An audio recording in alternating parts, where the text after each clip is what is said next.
I'm not good at like content stuff. Me neither. Like we did for the Canyon Lake property, we did like a the interviews investor thing, and it was at Zanzibar, and we get there, and I had no idea we were gonna like be interviewed. We were taken off one by one to be like interviewed. We were like mic'd and shit. Yeah. How did it? Well, what about your? Aren't you guys like emceeing your like meetups, your STR meetups? Well, I love this stuff. This is my jam. Like, I try to in front talk of as little people. as possible. Yeah. Jeremy's the brains. I'm the, Yeah. I'm the fucking The face. the showman. Well, you guys dressed way better than I did for this. I didn't realize it was an occasion. I had a few I don't know showings. why he looks like that. I like wearing suits. This is as dressy as I get. That's good. Suit, so. That's good. So tell me about, we do a lot of business together, a lot of referral business, and the rent by the room model, specifically in Austin, Round Rock, Pflugerville, you could call it Central Texas, I suppose. And then you guys have a really unique management platform, which is how we got connected, because we were both really interested in that side of the business. Yeah. So let's talk high level, what is rent by the room? Why is it a viable option for somebody looking to invest in Central Texas? So we jumped to rent by the room, essentially, like from starting at point A. We noticed that people wanted to invest in Austin, but they couldn't find a real way to cash flow in Austin. Yeah. And so we came up with the concept of creative methods that allow investors to cash flow in expensive markets. And Austin is an expensive, high appreciating market. It wasn't always, but it is now. Yeah. And so we knew people that were doing house hacking, right? Where you buy a 4-bedroom house, you live in one room, and you rent out the others. And we kind of thought, why couldn't you just do that but not live in it? Right. And so essentially that's what a rent by the room is a non-owner occupied house hack, essentially. Yeah. You buy a house, 3-bedroom, 4-bedroom, 5-bedroom, 6-bedroom house, and you rent each room out. Well, it's really like the best of both worlds, because you provide affordable housing to people who are relocating to Austin or in Austin and need affordable housing, and then you also provide an investment that can cash flow for your investor. Yeah, that's a very good point. It's good for the tenant. It's good for the owner, because they're actually able to generate actual cash flow in Austin. Yeah. Whenever I talk to clients about it, it's always so like we love to invest in Austin, but we want to do it responsibly, and it's really difficult to do it if your net cash flow is negative $800 a month. Which, it's impossible to have any kind of even neutral cash yield if you're investing in single family homes. Yes. You're going to be relegated to a lot of like the multifamily stuff, and a lot of times that pushes you to some tougher areas that have less aggressive appreciation. So if you want to take advantage of these high flying A grade markets, right, but you still want to do it responsibly, like how do you do it? And like the RBTR model, the rent by room model, has been like the spot for us to find that. Yeah, 100%. Like I would say that the 2 to 4 units even like don't even cash flow, or like very rarely. Not nearly like the RBTR does, because you're buying if you got a 5-bedroom house, you're buying a 5-unit apartment building, but you're buying it for $4.25 instead of in Austin buying it for $1.4 million. Yes. Yeah, exactly. And it has the same economy of scale that multifamily has, which I love to talk about. Because there is some vacancy in rent by the room, and there are going to be times where one of the tenants isn't paying rent or something, but you have that economy of scale that you don't have in like a regular single family rental. Right. Where if one person moves out or they're not paying or something, you still have 4 or 5 whatever other tenants that are paying, that are generating revenue. Yep. Versus a regular single family rental, if someone's not paying, you're not getting any money. You're at 0. Or if someone moves out and you have to do a full big make ready, you're at 0. Yep. Right. So it's a great like combination of strategies. Yeah. It's almost like a hybrid, right? You're treating a single family, so you get the appreciation potential, you get the liquidity element of a single family home. You also get the higher quality neighborhoods that are associated with single family homes. But you don't have the downside of the traditional like negative of a single family, which is if you've got one single family home, you've got one tenant, and if you've got a vacancy, if you have somebody move out, you're vacant for 30 days, and that's lost revenue. So you get to pick up the positives, you know, and you get to, not to belabor the point, but you get to pick up the positive aspects of multifamily, which are multiple streams of income. So you've got less exposure to a single tenant. So that's awesome. Blake had said an operative word in your business. So question for Jeremy is, Blake said it's a creative solution. So tell me about your company. Tell me about the name, what it stands for, how you came up with it, because it's kind of dope. Yeah, so we're CRIBS. It stands for Creative Real Estate Investment and Business Solutions. Yeah, there we go. Rock on. Because essentially, like, that's what it is. Yeah. That's what we specialize in, helping people. We started with the concept of creative methods that allow investors to cash flow in expensive markets, which is kind of long. Not as sexy as Cribs. No. Not as sexy as Cribs. And when we came up with the name Cribs, we were like, creative real estate solutions, creative investment solutions in real estate, or like, you know, just kind of throwing stuff out. It's all because I liked MTV Cribs. Yeah, yes. Yeah. And Jeremy was like, wait, Cribs, creative real estate investment business solutions, and it was like, done. Perfect. Done. That's perfect. Yeah. And so we specialize in rent by the room. We do short-term rentals as well. Mm-hmm. But rent by the room is such a great model, especially if it's like a newer investor, because short-term rentals can be really difficult to start up. Like the startup cost is way higher. Yep. You have to do a much higher end remodel. You have to do full high-end furnishings. It's very difficult to just get off the ground and like really start generating income. Yeah. Versus our rent by the room property, if we're doing any kind of renovation where we're adding bedrooms or we're upgrading anything, our average reno time on our rent by room is about 45 days to like from acquisition to going live. Yeah. For a short-term rental, it's like 75 days from acquisition to going live. And that's carrying costs, you know, and that's lost revenue. So, and also like as an investor, that dead time between when you close and when you've got your first check come through, like that's stressful. Yes. You know, you want to get to money as soon as you can in any kind of real estate investment. So if you can cut your dead time on a rent by the room by a month, like that's a lot of value. And we have houses that will generate 4,000 plus in total revenue. Oh, yeah. And in a lot of areas, that's just as much as it would do as a short-term rental. Yeah. And it's like, why would you feel the need to go super heavy into doing this huge design and all the marketing and the effort that goes behind doing a short-term rental, which is another great model, but in a lot of instances, rent by rent is just way easier. It makes a lot of sense. It's less effort overall. Yeah. Yeah, and I mean, so coming from like flipping sides, we've made it super attractive for the tenants and for like renters because you get you get a house for less than the price of an apartment. You get a yard, full kitchen. You know what your cost is going to be every month because we have incorporated a utility fee. And so you're going to have your base rent and then you have a $150 utility fee, and that covers all utilities, high-speed internet, and bi-weekly cleanings. Yeah. And lawn care. And lawn care as well. People love the bi-weekly cleanings because they get to say they have a housekeeper. And I mean, I don't like helps with tenant morale. Yeah, definitely. I always suggest that. Always suggest it. And also, like, cleanliness begets cleanliness, right? So if you have a rent by the room house and you expect your roommates to do the dishes, obviously everybody who's ever lived with a roommate knows there's a roommate who's never going to do his dishes, and then you almost, as the roommate, you get a little apathetic and you just start tossing your dishes in the sink too, and it balloons. You know, now nobody wants to touch nothing because it's nobody's problem.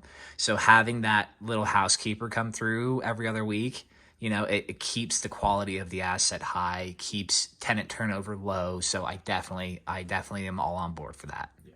And with our setup, we include, like, we furnish the kitchen with, you know, pots and pans, dishes, utensils, things like that, which is typically not the only, but a cause of, like, roommate arguments. Because they're like, well, you used my whatever. Yeah. And, you know, as people move in and move out, it's like the kitchen stuff stays there. And so, you know, you're moving into a house, who knows what you're bringing with you, but it's already fully functioning the day you get there. And it also helps with, like, you know, making friends, if you're relocating for a job. Or, Definitely. Yeah.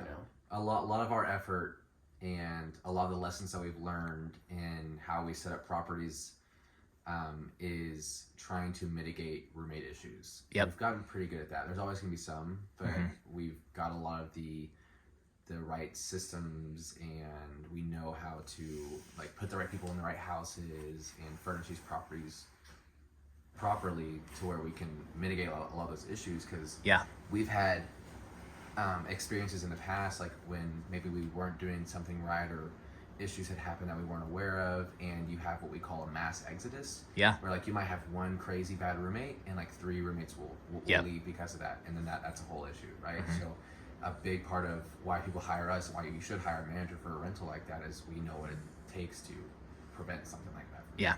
Well, let's talk about that for a little bit. And I want to get into a super clear cut and concise like definition of the model, which we've already kind of touched on, as well as what makes one successful.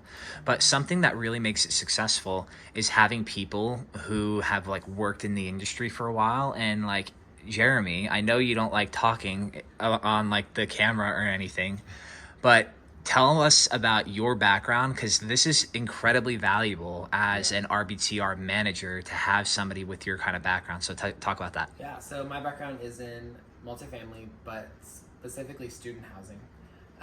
And so, you know, in student housing, I managed 6 properties, student housing properties in West Campus, University of Texas, Austin.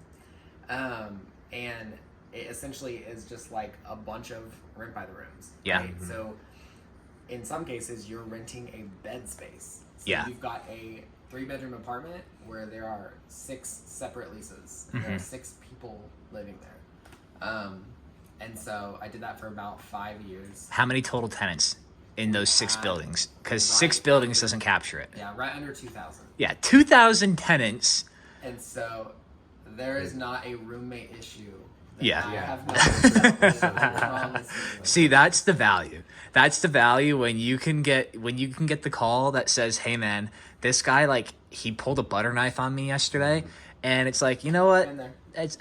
Saw that before. That's very true.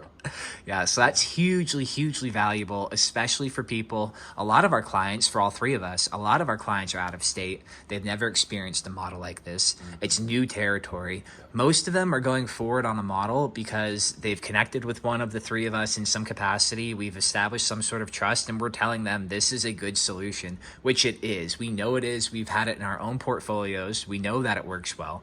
But for a lot of people, you know, it's like, well, what happens if this happens? What about this? What about this? What about this? Having people who have seen 2,000 students per year come through their units, they've got an answer for every one of those questions. So that's hugely valuable, and I just wanted to make sure that we pointed that out. Let's talk about logistics, some logistics about the rent by the room model. We talked about what it is, what the value is that it provides, like the niche that it fills, right?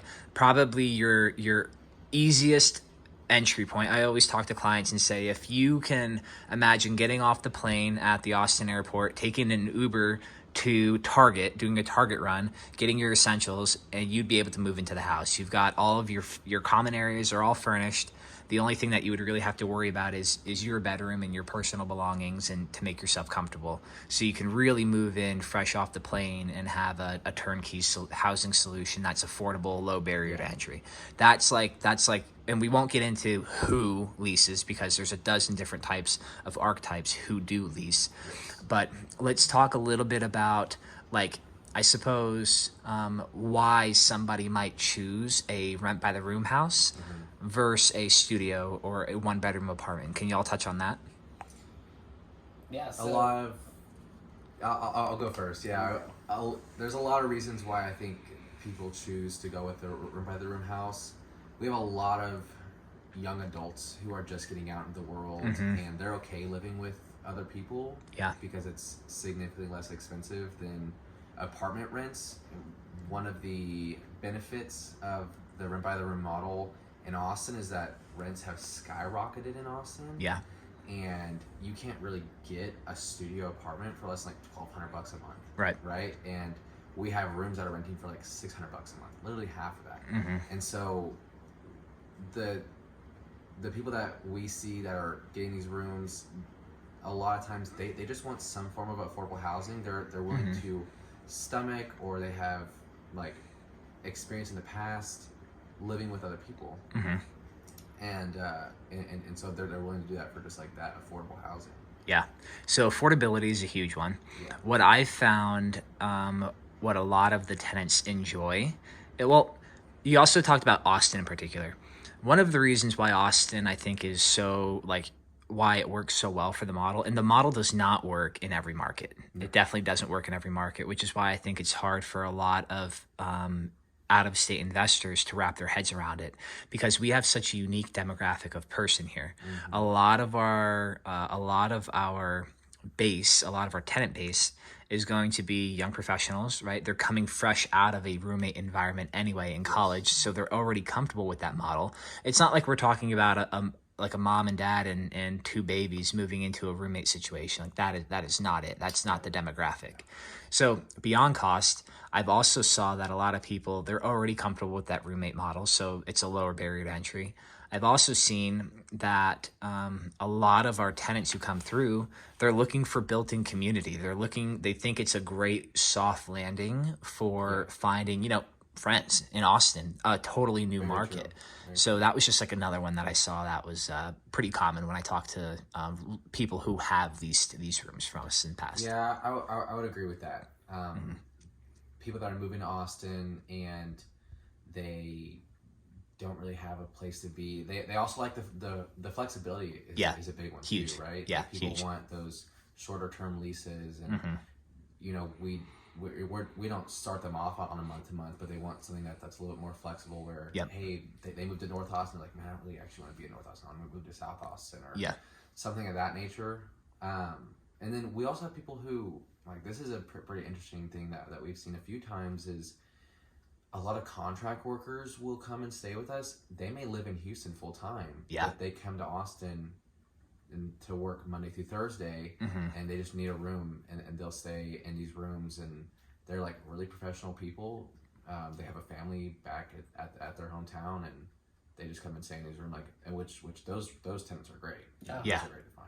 Yeah, that is awesome. I never actually thought about that as like a demographic or an archetype who would be leasing these rooms, but that makes total sense. That's pretty cool. Yeah, we're actually taking initiatives to try to connect with a lot of these companies where like we're getting a lot of contract workers. So we had a lot of Tesla people, obviously, that have either inquired with us or come through, stayed at our houses, and so we're trying to get in touch, not necessarily with Tesla, but with like different staffing agencies that are bringing these people over, who need some kind of inexpensive situation like this that makes a lot of sense, so we can get a lot more of those type of roommates. Super cool. Yeah, that's good.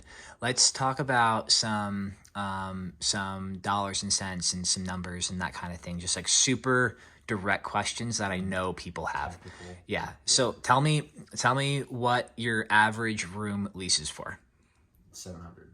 Tell me, can we charge a premium if it's got its own bathroom versus a shared bathroom? Yeah, absolutely. What does that premium look like?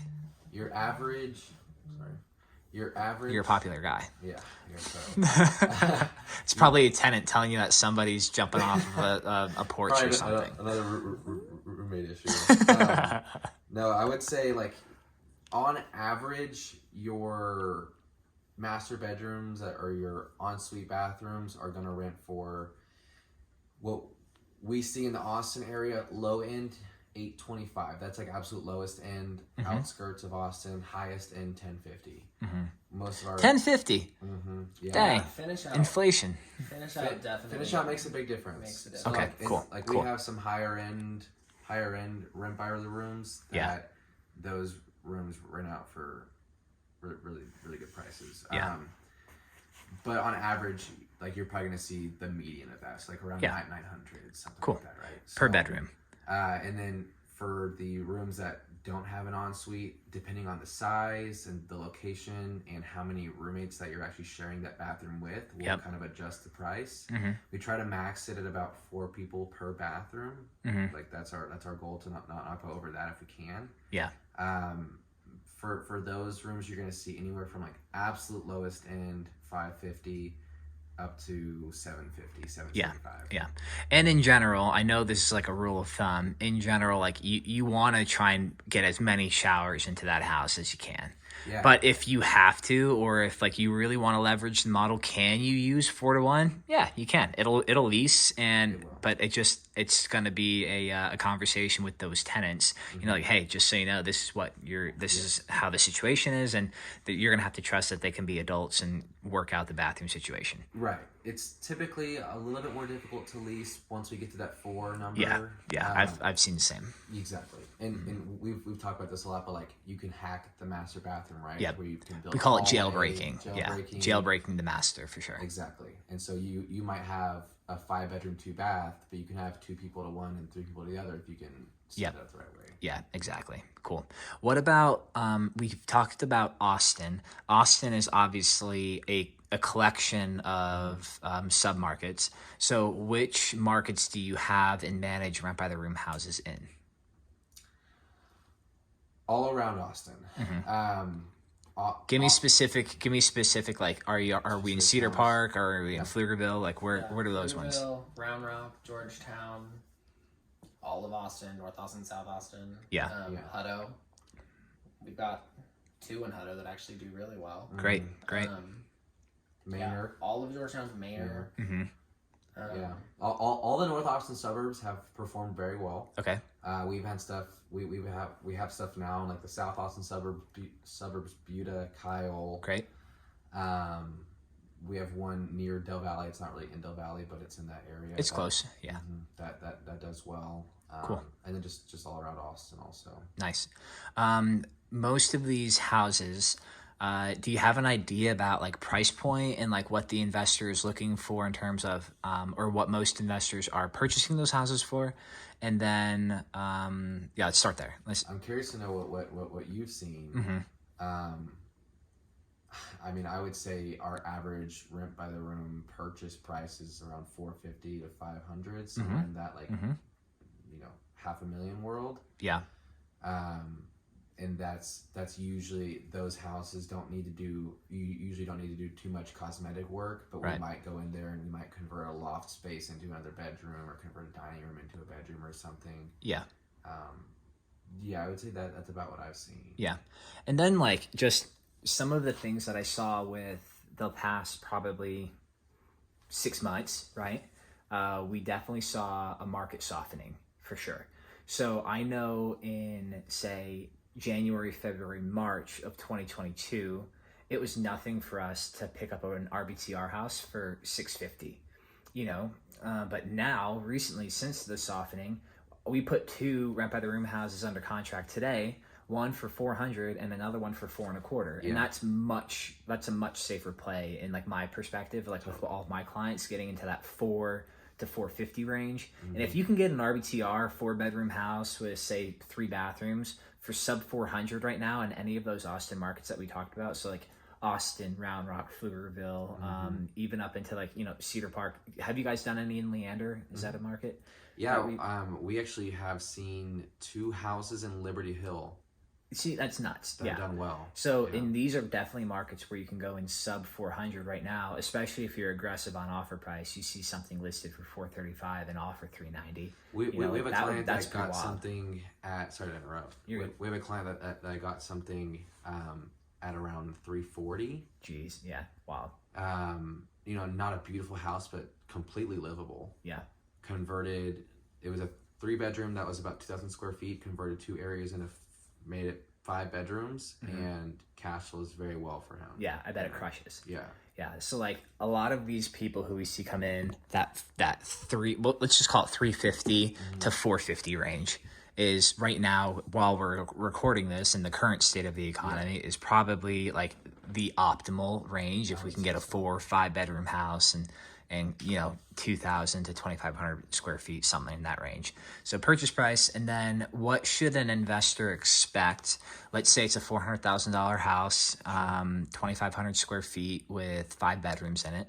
What should the investor expect to pay to furnish it and get it all set up to accommodate RBTR tenants? So our base package of setup, which 99% of our clients go with, to furnish, set up all the essentials is only $38.50. Yeah. See, that's nuts. Because usually when people hear about furnishing a house, they expect it's going to cost $20,000. Right. You're talking about less than $4,000 for a base package. Why is it only $3,800? Well, we have a lot of like really good pricing because we also furnish short-term rentals. We have like exclusive deals with all of these furniture places. Yeah. And we also have like internal labor that saves us on that cost as well. Internal labor. Really good shop. There's our internal labor. Yeah, really good internal labor. Yeah. But no, and yeah, we buy a lot in bulk just because we're constantly like doing them. Yeah. So, we'll see a deal and be like, okay, this will be used for the next month, for the next, 3. Yep. But yeah, I mean, it gets you a pretty much like fully furnished common space. You get a couch, you get a coffee table, you get a lamp if there's a need for a floor lamp, you get a rug if it's hardwood, you get some artwork on your walls in the common areas. Cause we kind of didn't do that at first, but started to learn that like people don't bring their own art. Yeah, so you need it. Otherwise, you feel like you're in a hospital. Yeah, you need it. So we throw some canvas prints and some paintings up, and then we fully stock the kitchen. You get a dining table. You get, I thought of y'all the other day. I was at the dump in Austin, in South Austin. It's like, I don't know, maybe like 10 minutes from here.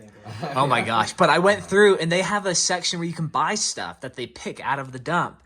And they had rows and rows and rows of these big like canvas prints, and you have they cost you $45 if you buy them online. But here you can get a bundle of 10, it was like a wolf howling at the moon or like just like a field with some flowers in it for $1 a piece. I was like, this is perfect just to add some color to some walls. Oh yeah. Yeah. Like that base package is what we found is like perfectly all you need. The only time we'll add more is if like the client wants to add more, or if sometimes these houses might have 2 living spaces and I might advise our client, hey, we should make this a second living space because that can be really beneficial for these situations. Really good to limit turnover when you can have 2 living spaces, because now you don't have 6 people all on top of each other for one TV. You can have an upstairs living space and somebody playing FIFA up there and the other person watching their Netflix downstairs. That's another point. Another thing included in that startup package is a TV. Like a common area living room TV. And then all of your like kitchen gadgets. So like blender, toaster, can opener, what else goes in it? That's it. Well, on all the like it's definitely not it. Y'all have a much bigger list than that. Countertop, like mixer, I gotcha. Blender. Yeah, we have a full inventory list that we can send to people. And we give it to people all the time. And cleaning supplies. So it gets cleaning like supplies. Also vacuum, final clean. Yeah, and it gets you, a final clean before you lease up, but also provides cleaning supplies because when you provide it, they're more likely to use it. By the way, it only takes us like a few days. If we just go in there and bust it out. Yeah, that's great. We can be, up and ready to go in like a week. Which is a question I get all the time, because it's like, all right, so I get the model, I understand the value, but logistically, like, how does this work? And you're going to have a client from California who's in the Bay Area, and they're a high W-2 earner, and they're looking to invest and take advantage of the Austin market. So you go through the spiel, and they understand the value, right? They get it. But it's like, okay, so I'm going to close on this house. I understand how I can close on a house from out of state. That makes sense. How is this thing going to get set up? How am I going to find tenants? Who's going to be the one to do the showings? And that's what y'all do. You guys set up the house. You go ahead and you market it for roommates to find them. You guys have the leasing team in place. Yeah. You guys have the team in place to do all the showings, to put the lock boxes there and to do all that stuff. Like, you are their boots on the ground. Yeah. And that's what a lot of people don't know exists. I also get a lot of people who say, well, okay, so we've got this great management company. What if they fail? And there are competitors in the space, which for me is almost a vote of confidence in the model, because you've got more than one provider. We're not going to say who they are, but you do have more than one provider who are operating in the space and executing on the exact same model that you guys are. So to me, that's a vote of confidence for the just like for the longevity of the model. Yeah. Right. So I think that's pretty cool. And then one more thing that I wanted to say about the whole furnishing thing There's a pretty concise term that I like to use. I like to call it like a rough furnish on the bedroom spaces. And all the common spaces do come furnished. So that's why the tenant can come in. All common spaces are furnished. They're not out there buying couches and TVs and all this kind of stuff. They're basically coming in and getting sheets for their bed. You have a mattress in there and our base package doesn't even include a mattress, because we found that a lot of times tenants just, they don't mind bringing their own stuff. Right. So they order the box mattress and it comes to the house, and they go ahead, set it up, and then they do their Target run, and they get all of their toiletries and sheets and stuff, and they're off to the races. Yeah. And that's totally appropriate for this model, and it definitely works, and there's a big contingency of people who are doing it. Yeah. Let's see. So we talked about price points. We talked about furnishing. We talked about logistics, right? With you guys being boots on the ground and setting up the furnitures and getting the house ready to go. You guys go ahead and lease it out. Let's talk about even more like nitty gritty with numbers wise. What does it look like from the client's perspective who bought the house? What does a payout look like? Like, when does their investment start to yield a return, and what does a cash outlay, cash backflow look like for the investor? So I like our model a lot. Obviously, I guess I'm biased, but we are investors ourselves, and so we started our business with the thought of being investor friendly, like in certain ways. Yeah. And with us, as soon as the tenant pays rent, it actually goes directly into our client's bank account. Really? Yep. That's new. I didn't know this. Tell me more about this. Yeah. So we literally link either their personal bank or their LLC's bank or whatever. Mm-hmm. Tenant pays rent, that rent goes into their bank account directly. Wait, so then how do y'all get paid? We invoice them for our fees. So you let your client get paid 100% of the rentals, and then you guys are on the hook for collecting the management fee from the client. Right. Well, that's backwards. Yeah. That I've never heard of a manager do that. I'm not saying because we're buddies and we've worked together a lot. That's crazy. Yeah. No, it's true. Yeah. How much hair have you lost from people not paying? Does that ever happen? It happens. Like like we deal with that stuff all the time. But it's for us, it's just like a contractor, right? Like and we have certain things in our contract where if they don't pay, then we have to cease all operations. Wow. And we charge late fees or something. But for us, like we deliver a good service. I get it from your perspective though, from approaching it as an investor yourselves. Like, how would you want to be paid out? Like, man, I want the rent as soon as it comes in. Mm-hmm. Give me the entire thing, and then if you did a good job as a manager, I'll pay you. That's nuts. You guys are crazy, but it's really cool for the investor. So that's unique. Rent goes directly into their account. Yeah. And we send them a statement every month that shows what rents have been paid. Yep. Also, something really cool that we do now is we send weekly leasing updates. So interesting. Anytime there is any vacant rooms, okay, our leasing team is literally sending the owners an update every single week. Because we found, like, as we grew, that we would get emails, calls, texts from owners. Hey, what's the status of the leasing? You know, because they don't know. They're in California or they're in New York and they don't really know what's going on. Yeah. And so like so now we literally just send. Every Monday you get like a leasing update that'll show you, you've got one vacant room. We had 3 showings, 2 applications. One of the applications was denied. Pending move-in for this date, and then it'll even tell you, if there's any notices that were put in for move-out, that we'll have like an upcoming room. So that you kind of always are in the know of where you're at. Man, that's amazing. So what is that, some sort of internal software that you guys have, or is it one of your assistants who are manually inputting it and sending it out to your clients? It's actually the leasing agents. So the people that are actually doing the tours and showing the rooms are the ones that are giving you the information. So they don't have to, feed it to us and then we feed it to you. Right. You just get. And we're available, right? Like we're always having calls with clients, giving them updates, but we try to keep them as updated routinely. Like, they know every single Monday they're going to get that leasing update from us. Right? Yeah. And same, like, we have a similar process, like whenever we're doing remodels for our clients, they know, hey, every single week on this day, you're going to get updated photos of like how the house is looking like throughout the whole process. Yeah, that's great. And I know that's hugely valuable from my perspective as an investor, right? When I'm working on out-of-state deals, like it happens all the time where you as the investor are caught in limbo. Like you have no idea what's happening. And that's really where like the nerves and like the panic sets in, because you just dropped, you know, $100,000 on a down payment on this house. And yeah, you put a deposit toward getting the space leased out.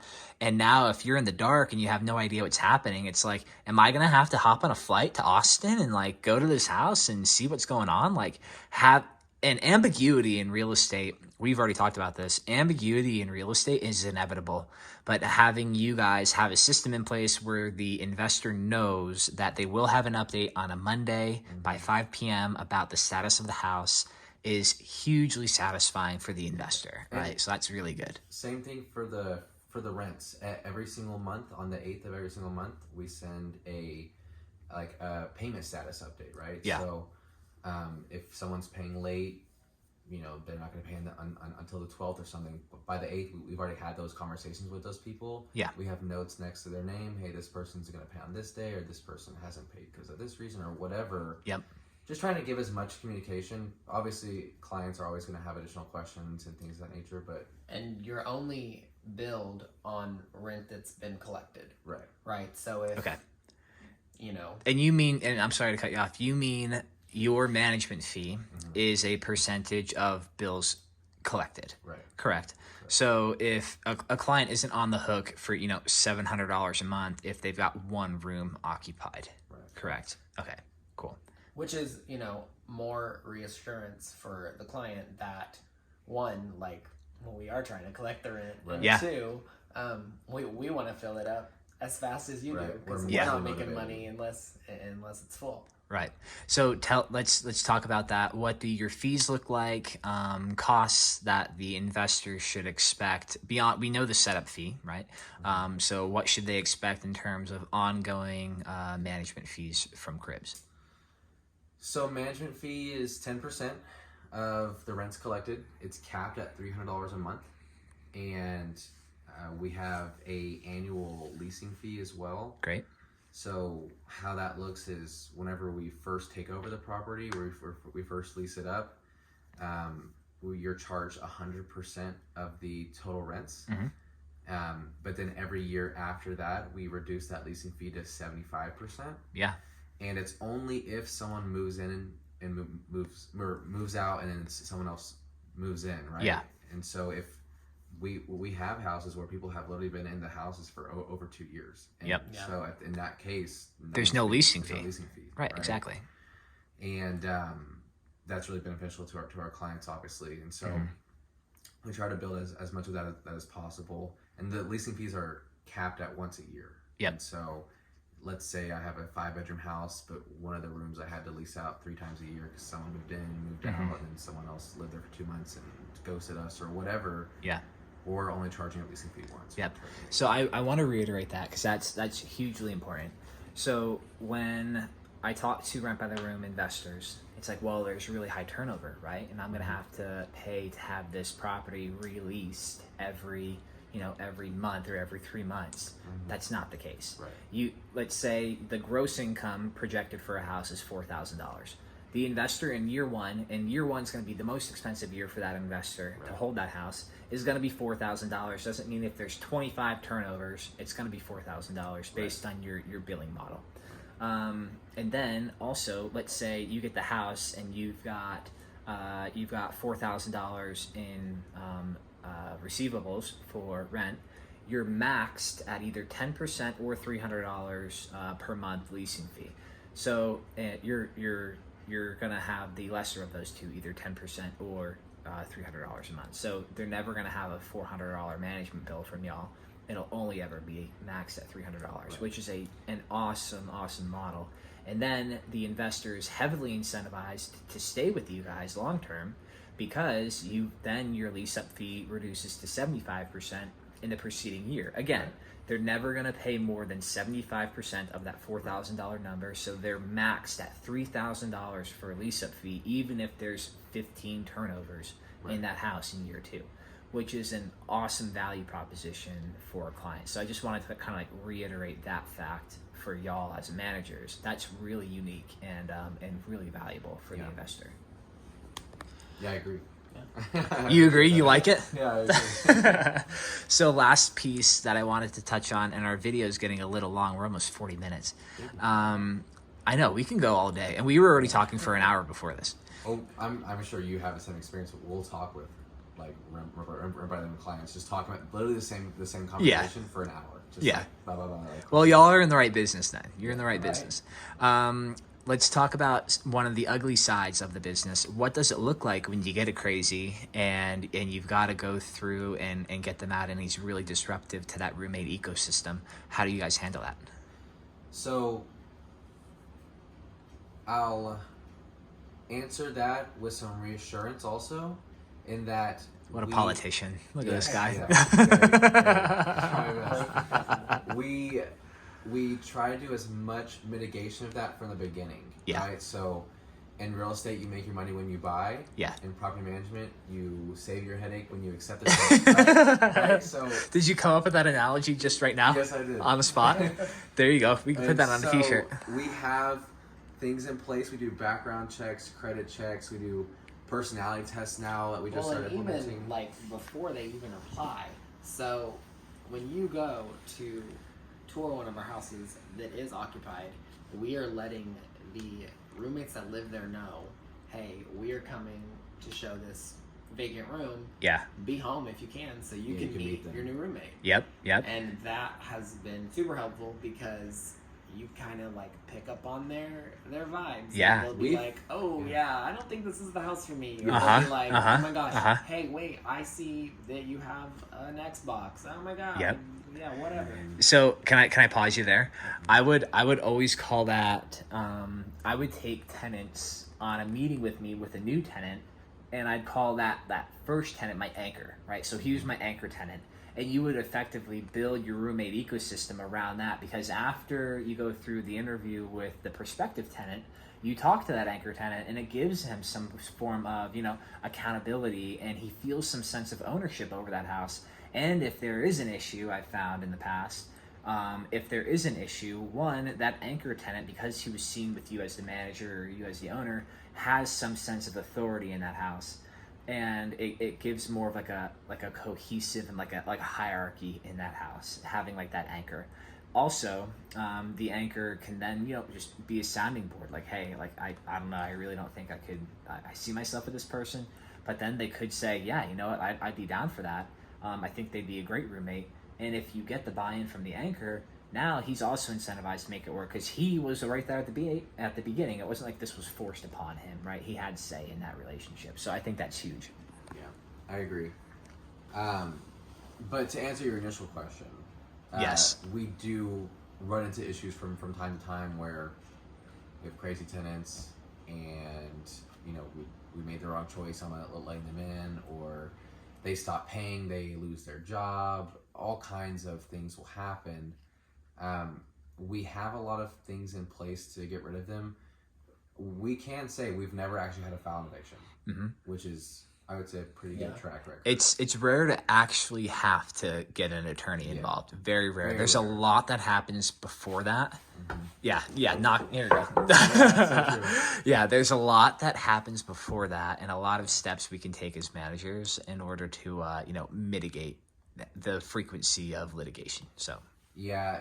And now we have, as we've grown, we now have what I've started calling is our pit bull, who we have affectionately known as. Yeah, affectionately known as our pit bull. We have a employee. Her name is Brienne, specifically dedicated to collecting our rent. Right, she's the one making the calls, texting every single day, following up, breaking down doors. She's a beast. So this is a good story, actually. She worked with Jeremy at the student housing.